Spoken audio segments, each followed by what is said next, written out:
Boa noite, meus irmãos.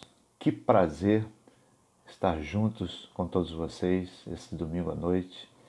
Eu louvo a Deus por essa oportunidade e sou grato ao pastor Alquindar pela sua generosidade para comigo, me convidando para trazer essa palavra nesse domingo. E, sem dúvida, nós como servos do Senhor, nós ficamos muito gratificados em pregar a palavra, em anunciar o reino de Deus e principalmente, em todos os momentos. Esse ano foi um ano tão difícil para nós, um ano em que nós passamos 2020 assolados por essa peste chamada coronavírus. Estávamos nessa grande expectativa com relação à vacina e graças a Deus essa vacina ela veio agora em 2021, né? E esperamos que ela venha a dar resultado daquilo que nós queremos, imunizar a todos com relação a essa peste. E quando nós falamos disso, nós lembramos, automaticamente com relação à palavra de Deus, porque nós podemos interpretar a palavra do Senhor também como uma vacina que ela vem nos imunizar contra uma peste chamada pecado, contra uma peste que não destrói apenas a carne, mas ela destrói também a alma, a alma do homem, a alma do ser humano.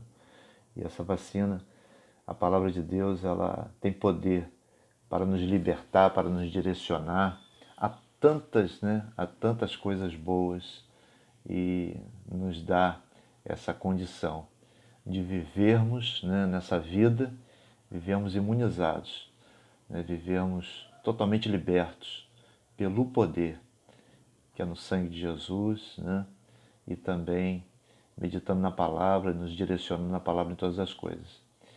E nesse domingo eu quero convidar os irmãos a nós viajarmos um pouquinho na história e irmos lá no Velho Testamento, no primeiro livro dos Reis, capítulo 21. Nós vamos falar, eu acredito que eu nunca preguei acerca dessa palavra aqui para os irmãos, mas é uma palavra muito gostosa, que tem muitos ensinos para nós, que fala justamente da vinha de Nabote. É um ensino muito rico para nós, que eu tenho certeza que o Espírito Santo ele vai falar ao nosso coração acerca dessa história. Nós vamos ler do capítulo 21, do verso 1 vamos ler até o verso 16. São 16 versos, E eu quero convidar os irmãos a acompanharem comigo a leitura da palavra do Senhor, e estar juntos, para nós estarmos sendo abençoados pelo Senhor. Amém, queridos? Vamos orar antes de nós lermos a palavra do Senhor? Vamos orar.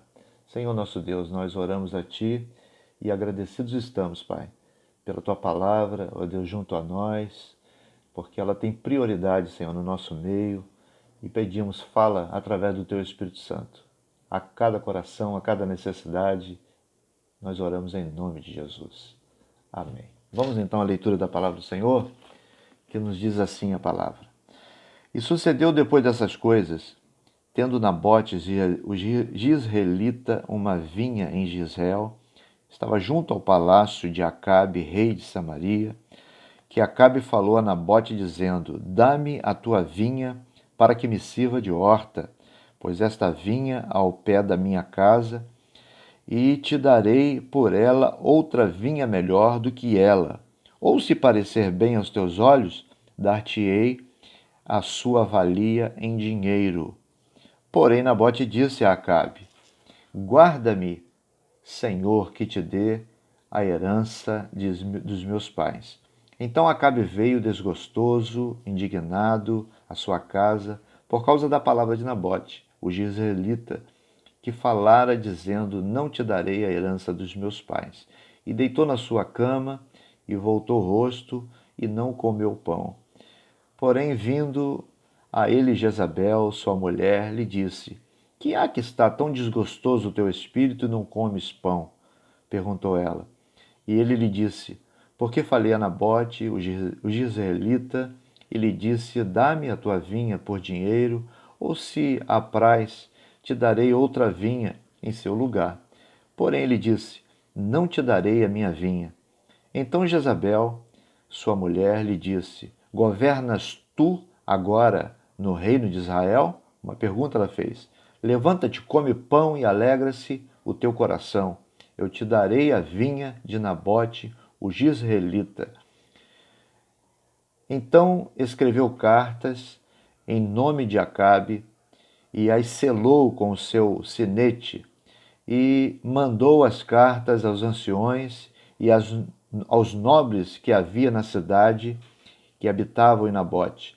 E escreveu nas cartas dizendo, apregoai um jejum e ponde a Nabote acima do povo.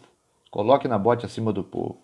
E pondo defronte dele 2 homens, filhos de Belial, que testemunhem contra ele, dizendo, blasfemaste contra Deus e contra o rei. E trazei-o fora e apedrejai-o para que morra. E os homens da sua cidade, os anciões, os nobres, que habitavam na sua cidade, fizeram como Jezabel lhe ordenara, conforme estava escrito nas cartas que lhes mandara. Apregoaram um jejum e puseram Nabote acima do povo, ou seja, à frente de todo o povo. Então vieram 2 homens, filhos de Belial, se envolveram ali no meio e puseram-se de frente dele, e os homens, filhos de Belial, testemunharam contra ele, contra Nabote, perante o povo, dizendo, Nabote blasfemou contra Deus e contra o rei. E levaram ele para fora da cidade e o apedrejaram com pedras até que morreu. Então enviaram a Jezabel uma notícia dizendo, Nabote foi apedrejado e morreu. E sucedeu que, ouvindo Jezabel, já que fora apedrejado Nabote e morrera, disse Jezabel a Acabe, levanta-te, possui a vinha de Nabote o jizreelita, a qual ele te recusou dar por dinheiro, porque Nabote não vive mais e é morto. E sucedeu que, ouvindo Acabe, já que Nabote é morto, Acabe se levantou para descer para a vinha de Nabote, o jizreelita, para a possuir. Só até aí, irmãos, só até aí. Essa história, né, ela é uma história muito importante, né, para nós podemos assim interpretar, porque fala aqui, eu sempre comento isso, o Velho Testamento, nós temos que olhar o Velho Testamento sempre olhando, né, e enxergando as coisas futuras, porque o Velho Testamento tem várias menções das coisas que ainda iriam acontecer, né? O Senhor fez. Eu acredito que a Bíblia ela não foi escrita apenas, né? Não foi colocada toda a história ali para que servisse apenas de história, que as pessoas lessem aquele livro, aquelas histórias e ficassem por isso. Não, mas foi para trazer um grande ensinamento, foi para trazer direção, para trazer edificação, né? Para nos firmar a cada dia na presença do nosso Deus. E ali está falando justamente, né, de alguns personagens. O primeiro deles é Acabe, rei de Israel. É um homem que tinha se afastado da presença de Deus.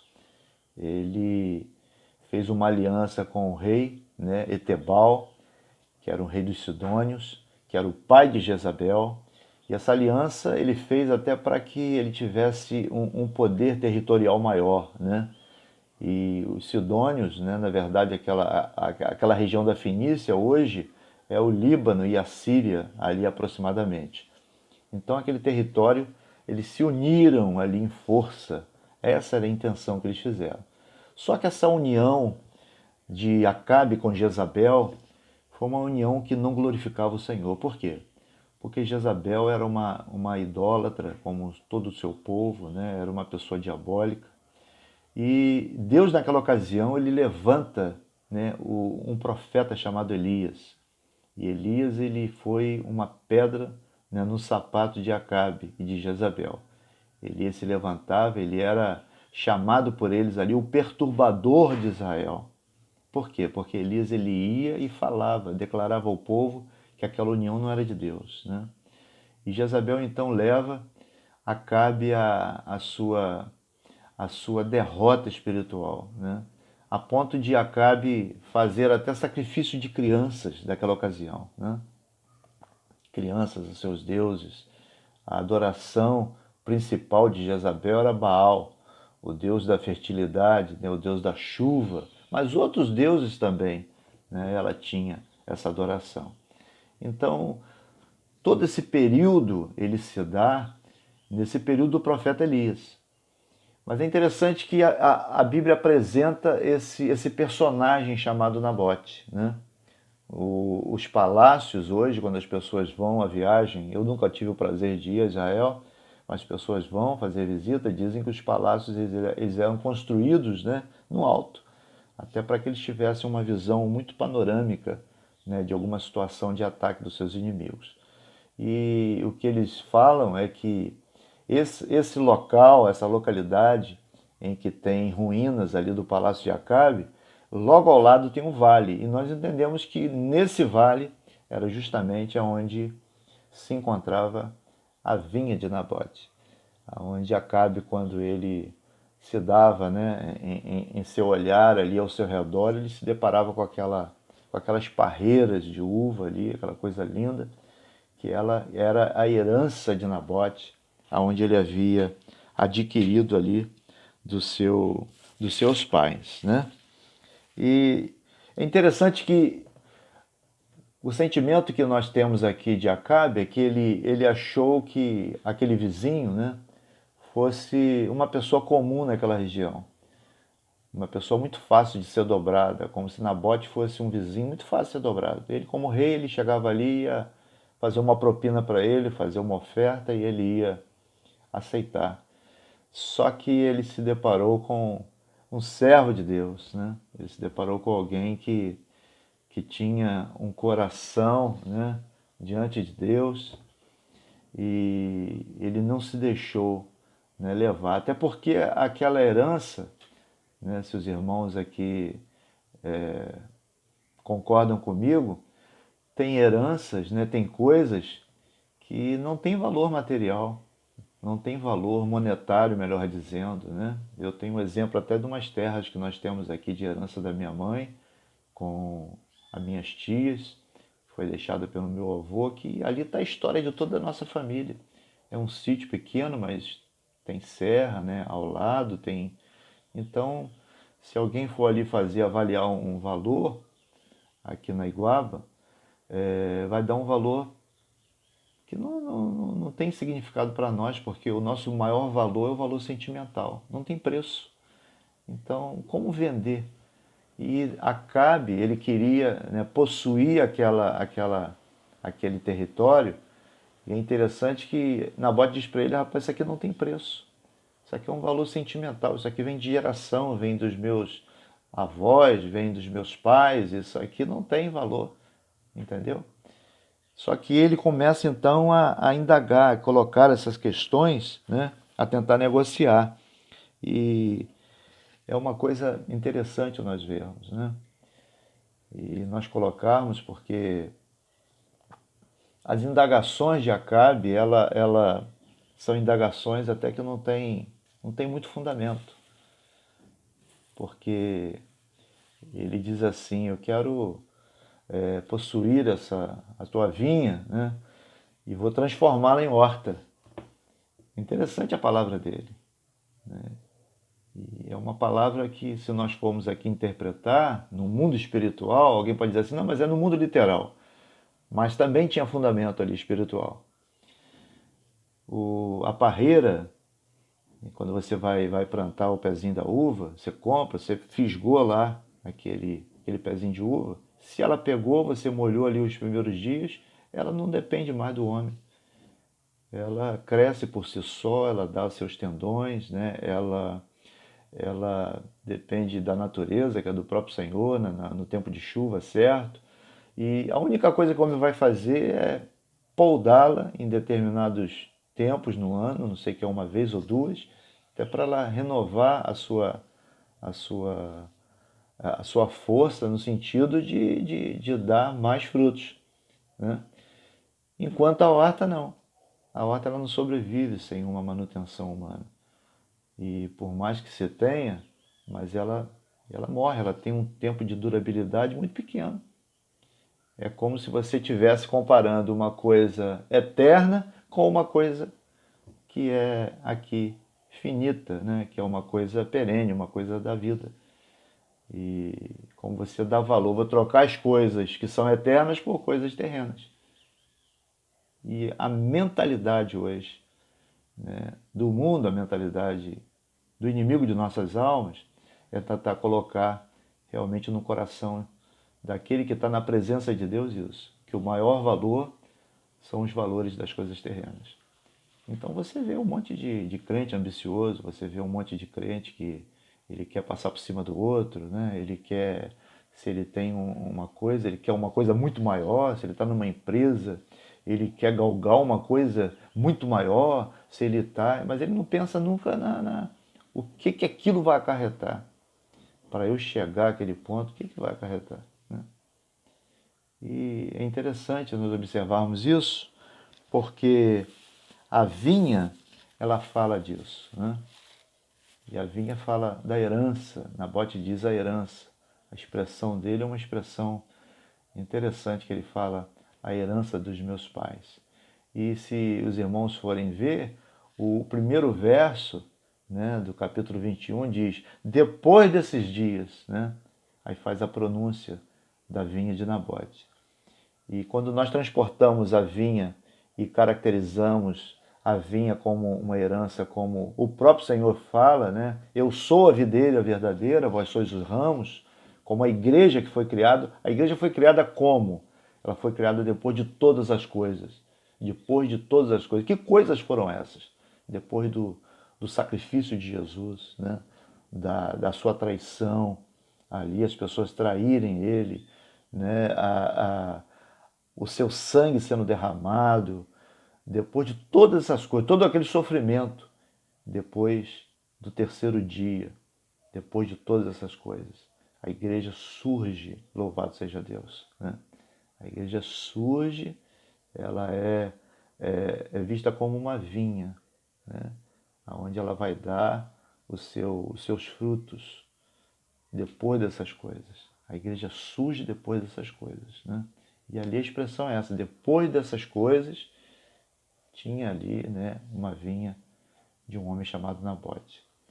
E hoje, qual a intenção do adversário? Qual a intenção do inimigo de nossas almas? É justamente desconstruir aquilo que foi construído, né? Nada mais do que isso. É pegar a cabeça do jovem, pegar a cabeça até do mais idoso, até do mais velho, e desconstruir, né? Com informações erradas, com indicações erradas, né? E levando pessoas a se tornarem apenas religiosas, que é uma das coisas que mais aborreceu o Senhor Jesus naquela ocasião, né? O Senhor chamava os religiosos de raças de víboras. E hoje nós vemos que a intenção do adversário é essa. É desconstruir aquilo que foi construído. Então, aquele encontro que nós tivemos com o Senhor, aquela compreensão das coisas eternas que o Espírito Santo nos fez entender, à medida que fomos lendo a palavra, fomos, né, sendo esclarecidos pelo Senhor. E a intenção do adversário é pegar com que toda essa herança ela seja agora, né, desconstruída em nós e nós venhamos a nos tornar novamente desfigurados, né? Aquilo que, como lembrar lá no Éden, o primeiro Adão, né? Aquilo que o erro que aconteceu, que nos tornou seres caídos, né? Nos tornou seres que não nos colocamos como seres humanos mais, porque é o que nós temos visto aí, pessoas fazem tantas coisas, né? Um pai matar, né, uma esposa na frente dos filhos, como aconteceu, né? Tantas coisas acontecendo, as pessoas sendo frias, fazendo tantas coisas. Quer dizer, o homem deixou de ser humano. E a vinda do Senhor é justamente para resgatar tudo isso. O homem tornar novamente a ser humano, a ser como Jesus. E nos libertar dessa escravidão do pecado. Mas o adversário ele vem, né, se introduz e quer justamente fazer essa negociação. E vamos ser sinceros, irmãos. Quantos crentes, quantas pessoas estão enfiadas em igrejas, né? Quantas pessoas estão carregando Bíblia e estão envolvidas com tantas falcatruas, né? Infelizmente, nós temos que falar isso. Envolvidos com tantas coisas erradas. Essa operação do erro, né? Nos nossos dias, sendo visto aí mais do que nunca. Que operação do erro é essa? Certo é o que está errado. E errado é o que está certo. E muitas pessoas entrando nessa vibe, entrando, defendendo, fazendo. Meu Deus do céu. E essa mentalidade, irmãos, é uma ação maligna. E Acabe, ele tinha essa intenção. Ele diz abertamente para Nabote: eu quero transformar essa vinha em horta. Como quem diz, uma coisa que é eterna e uma coisa perene. Uma coisa que acaba logo. E a intenção do Senhor está nas coisas eternas, né? A intenção do Senhor é essa. E para nós, né, continuarmos, eu quero até fazer uma pergunta aos irmãos, né? Uma pergunta que é pertinente a toda essa mensagem. Quando nós falamos, né, a palavra Judas, você lembra de quê? O que vem na sua mente? Traição, não é? É traição. Quando você ouve a palavra, né, vamos trazer aqui mais para próximo dos nossos dias, Hitler, a palavra Hitler, vem logo na mente o quê? Maldade, né, perversidade, crueldade, morte, tantas coisas ruins, né? Então eu quero fazer uma pergunta aos irmãos. De que maneira você quer ser lembrado, meu irmão? De que maneira você quer ser lembrado? Com que memória você quer ser lembrado, né? Depois que você não estiver mais nessa vida. Nabote, ele está sendo lembrado nos nossos dias como aquele que foi fiel ao Senhor. Aquele que não abriu mão. Aquele que disse, olha, que o Senhor me livre de te dar a herança dos meus pais. E aquilo que nós temos recebido do Senhor, aquilo que nós temos recebido como informação, como esclarecimento, como luz através do Espírito Santo, e muitas pessoas estão entregando aí de bandeja. Muitas pessoas entrando, né, por caminhos onde as pessoas convencem umas às outras a fazerem coisas erradas, né? Eu lembrei até de um depoimento fazendo essa mensagem de uma jovem que tinha se formado na engenharia há pouco tempo, tinha se formado da igreja. E ela foi trabalhar numa empresa muito boa, né, multinacional. E quando chegou lá, ela era uma jovem muito bonita, né? E o seu gerente logo começou a dar em cima dela. Começou a assediá-la e a pressioná-la, né? E ela foi resistindo, resistindo, resistindo.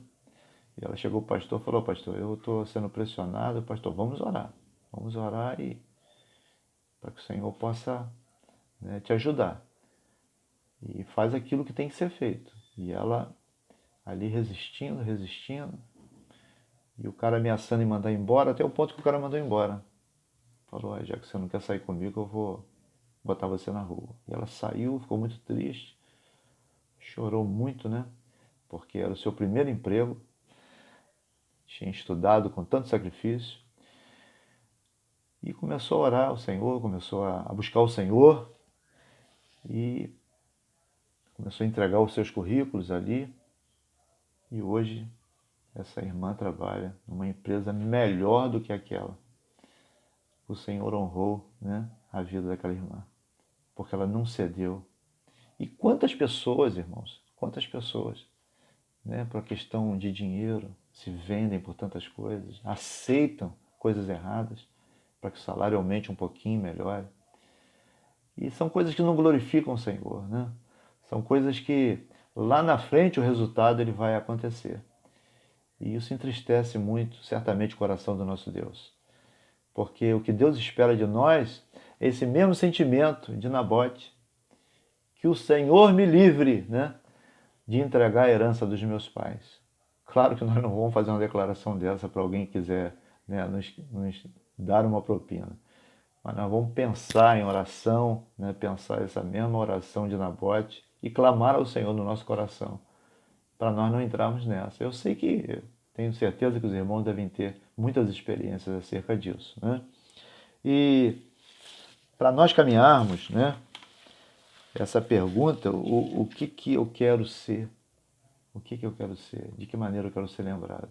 É uma coisa que é importante para nós estarmos meditando acerca disso, né? Porque, na verdade, vai ter momentos na nossa vida que nós vamos, né, sofrer represálias em relação a isso. E vai ter momentos na nossa vida, por permissão do Senhor, que nós vamos ter que baixar um pouquinho, né, o padrão de vida.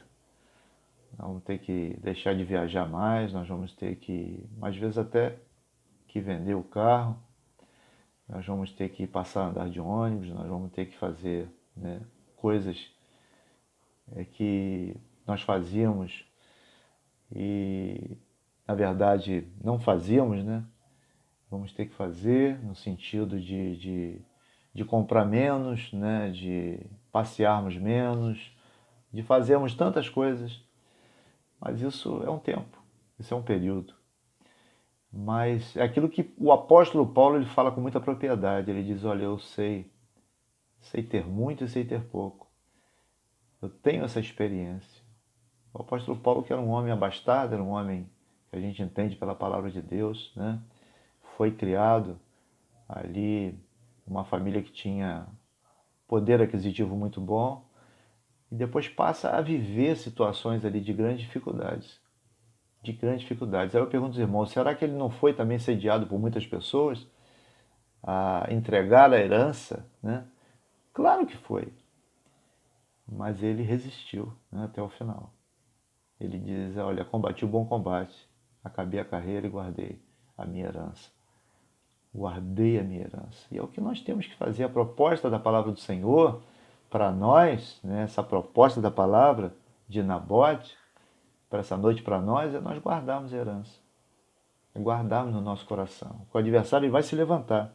Ele vai tentar a todo custo, né, levar pessoas a, a querer, né, nos comprar de alguma forma. E é interessante que Jezabel, ela usa uma artimanha, né? Se nós formos ver no versículo 12, ela usa uma artimanha que ela não faz nada das coisas que ela aprendeu, né, do povo fenício. Ela usa as artimanhas do próprio povo, né? Ela usa o jejum, ela usa a oração, ela pregoa entre toda a população ali uma grande reunião e levanta ali homens, né, para acusarem falsamente contra Nabote, homens de Belial. E depois ela sai fora. Como quem diz, ela intriga o povo, ela faz aquela situação toda e depois sai fora, lava as mãos, como Pilatos fez. Eu vou lavar as mãos. Né? E quantas pessoas também, irmãos, infelizmente, né, vivem de intrigas, vivem, né, de picuinhas, vivem de tantas situações e às vezes sai fora e deixa aquela situação, e isso não é papel. Hoje nós temos que ter discernimento. Temos que ter discernimento que devemos estar vivendo em comunhão, né? Devemos estar vivendo em comunhão. E finalizando, né, a palavra do Senhor, quando ela toma conhecimento de toda essa situação, quando ela toma conhecimento de tudo, né, que aconteceu, os homens chegam lá e dizem, olha, Nabote já foi apedrejado, já está morto. Ela passa então para Acabe, que estava lá prostrado, né, estava meio depressivo, e diz, olha, levanta para você possuir a tua vinha, porque Nabote já está morto. E a reação de Acabe é uma reação, você vê, de uma pessoa que está totalmente afastada, né, do caminho do Senhor. Apesar de ser rei, mas ele estava totalmente afastado. Ele levanta e vai, né, para possuir a vinha. Como quem diz, ele não quis nem saber a maneira que foi para ele chegar ao seu objetivo. Né? Ele não quis tomar conhecimento. É como hoje muitas pessoas. Elas, para chegarem os objetivos delas, né? E muitos crentes, né? Muitos que estão em igrejas, elas não fazem, não pensam o que isso pode provocar, né? Quantas pessoas eu posso trazer dano, quantas famílias podem ser prejudicadas mas eu quero chegar ao topo, né? Eu quero chegar o mais alto possível, eu quero comprar a todo custo, né? Esse terreno, cheguei primeiro, eu quero fazer isso, eu quero fazer aquilo. Mas será que não tinha uma outra pessoa que ia negociar aquele terreno? Não tinha uma outra pessoa precisando mais ali, ou que está naquele cargo e precisava se manter até porque tem problemas na família, tantas outras coisas, mas a pessoa aí tu vê um monte de crentes, né, que se dizem ser crentes, envolvidos com tudo isso. E é triste, irmãos, que pessoas possam pensar assim, para chegar ao seu objetivo ele não quer saber a quem ele vai destruir. E é um sentimento que entristece muito, né, o nosso Deus. Nós fazemos, imaginamos, melhor dizendo, imaginamos isso. E finalizamos assim, irmãos, porque o Senhor, na verdade, Ele nos chamou, né? Ele nos chamou para nos reconstruir. O fato de Cristo, né, ter morrido na cruz, o fato do Senhor Jesus ter sido entregue, foi por amor às nossas vidas, né? E eu sempre falo uma coisa, o Senhor ele veio para nos salvar de nós mesmos, para salvar você de você mesmo, irmão. Né? De sentimentos que muitas das vezes se levantam, e se você não tiver força, se você não tiver